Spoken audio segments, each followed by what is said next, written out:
今日はですね、セブン&アイ・ホールディングスにビッグニュースが飛び込んでまいりました。そのおかげなのか、めちゃくちゃ株価が爆上がりしておりますが、かねてよりですね、2度もクシタールというですね、カナダのコンビニスーパー大手の会社から買収提案を受けていたわけですけれども、最初7兆円という買収オファーで、これは安すぎるということで、特別に作った委員会がですね、セブン&アイ・ホールディングスの委員会が、NG ということで蹴ったら、クシタール側が買収提案額を9兆円に上げてきたということで、それに、対抗しなければいけないということで、様々な検討がなされているんだと思います。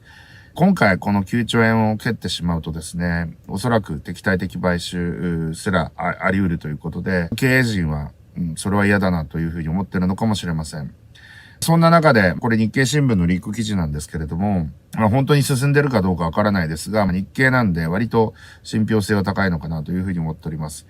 それがですね、伊藤忠商事だったり、セブン&アイ・ホールディングスの創業家の伊藤家が組んでですね、3兆円ぐらいの出資をして、さらにそこに6兆円規模のMBO ローンって言われるですね、銀行からの融資ですね。こちらを組み合わせて9兆円で非上場化してしまおうということを画策しているという、そういったニュースになりましたが、これ MBO ローンともちゃんと返さなきゃいけないんで、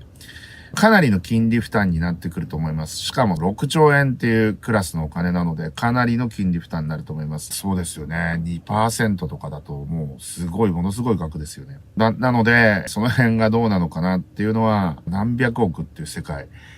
何百億、ほんと1000億超えるような金利負担になってしまうということもあって、セブン&アイ・ホールディングスの体力がこれそがれてしまうんじゃないかと。MBO ローンを返していくのは買収された会社なので、セブン&アイ・ホールディングスが儲けの中からチャリチャリとそこを返していくわけですけれども、事業の拡大だったりとか成長投資、こういったものに使える額が当然減ってくるわけで、そういう意味で言うとですね、これ日本的会社の発想というか、なんかネット上のコメントを見てると、日本企業が外資に買われるのは許さんみたいな、バカみたいなコメント、未だにそんなこと言ってんだこいつらっていうような、コメントもあったりとかするし、